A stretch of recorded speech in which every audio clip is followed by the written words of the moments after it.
ಇನ್ನು ನೀವು ಬಂಗಾರದ ಗಣಿ ಚಾನೆಲ್ಗೆ ಸಬ್ಸ್ಕ್ರೈಬ್ ಆಗದಿದ್ದರೆ ಈ ಕೂಡಲೇ ಸಬ್ಸ್ಕ್ರೈಬ್ ಬಟನ್ ಅನ್ನು ಕ್ಲಿಕ್ ಮಾಡಿ ಹಾಗೂ ದಿನನಿತ್ಯದ ಅಪ್ಡೇಟ್ಸ್ಗಳಿಗಾಗಿ ಬೆಲ್ ಐಕಾನ್ ಅನ್ನು ಪ್ರೆಸ್ ಮಾಡಿ. ಕೂಡ್ಲಿಗಿ ತಾಲೂಕಿನ ಹುಲಿಕುಂಟೆ ಗ್ರಾಮದಲ್ಲಿ ಅಕ್ರಮವಾಗಿ ಮದ್ಯ ಮಾರಾಟ ಮಾಡುವುದನ್ನು ನಿಷೇಧಿಸಬೇಕೆಂದು ಹುಲಿಕುಂಟೆ ಗ್ರಾಮದ ಗ್ರಾಮಸ್ಥರು ನೀಡಿದ ಅಕ್ರಮ ಮದ್ಯ ಮಾರಾಟದಿಂದ ಪರಿಶಿಷ್ಟ ಜಾತಿ ಪರಿಶಿಷ್ಟ ಪಂಗಡದ ಯುವಕರು ವಿದ್ಯಾರ್ಥಿಗಳು ದುಶ್ಚಟಗಳಿಗೆ ಬಲಿಯಾಗಿ ಗ್ರಾಮದಲ್ಲಿ ಕುಡಿತದ ದಾಸರಾಗಿ ಜಾತಿಗಳ ನಡುವೆ ಗಲಾಟೆಗಳು ಹೆಚ್ಚಾಗುತ್ತಿವೆ. ಇದರಿಂದ ಕಡುಬಡವರು ಬೇಸತ್ತಿದ್ದು ಕೂಡಲೇ ಸಂಬಂಧಪಟ್ಟ ಅಧಿಕಾರಿಗಳು ಕಾನೂನು ರೀತಿಯ ಕ್ರಮ ಕೈಗೊಳ್ಳಬೇಕು.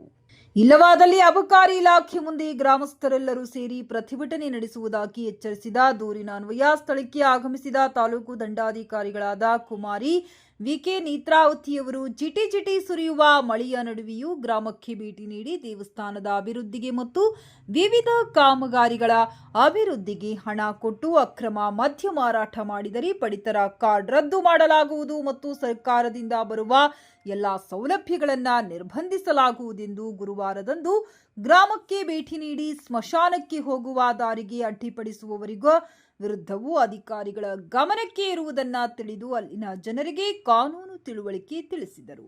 ಇದೇ ರೀತಿ ಮರುಕಳಿಸಿದರೆ ಕಾನೂನಾತ್ಮಕವಾಗಿ ಕ್ರಮ ತೆಗೆದುಕೊಂಡು ನಿರ್ದಾಕ್ಷಣ್ಯವಾಗಿ ಕ್ರಮ ತೆಗೆದುಕೊಂಡು ತಕ್ಕ ಶಿಕ್ಷೆ ಕೊಡಿಸುವೆ ಎಂದು ಖಡಕ್ ವಾರ್ನಿಂಗ್ ನೀಡಿದ್ದು, ಮತ್ತೆ ಇದೇ ರೀತಿ ಮರುಕಳಿಸಿದರೆ ಗ್ರಾಮದ ಗ್ರಾಮ ಸಹಾಯಕರಿಗೆ, ಗ್ರಾಮ ಪಂಚಾಯಿತಿ ಸದಸ್ಯರಿಗೆ, ಊರಿನ ಮುಖಂಡರಿಗೆ ತಪ್ಪದೇ ನಮಗೆ ಮಾಹಿತಿ ನೀಡಿ ಅವರಿಗೆ ಕಾನೂನು ಕ್ರಮ ಜರುಗಿಸುತ್ತೇನೆ ಎಂದು ಎಚ್ಚರಿಕೆ ನೀಡಿದ್ದಾರೆ.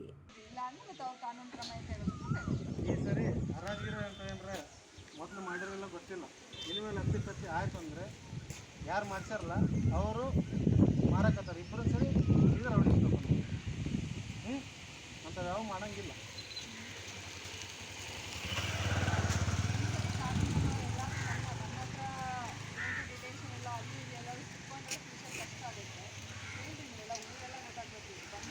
ಗ್ರಾಮ ಪಂಚಾಯತ್ ಎಲೆಕ್ಷನ್ ಬಂದರೂ ಊರು ಬಿಡಬೇಕು, MP ಎಲೆಕ್ಷನ್ ಬಂದರೂ ಊರು ಬಿಡಬೇಕು 3 ತಿಂಗಳು, ML ಎಲೆಕ್ಷನ್ ಬಂದು 3 ತಿಂಗಳು ಊರು ಬಿಡಬೇಕು. ವಾರಕ್ಕೆ ತಹಸೀಲ್ದಾರ್ ಕೊಟ್ಟು ಬಂದು ಸೈ ಮಾಡಿ ನಮ್ಮ ಆಫೀಸ್ಗೆ ಬಂದು ಸೈ ಮಾಡಿ ಹೋಗ್ಬೇಕು.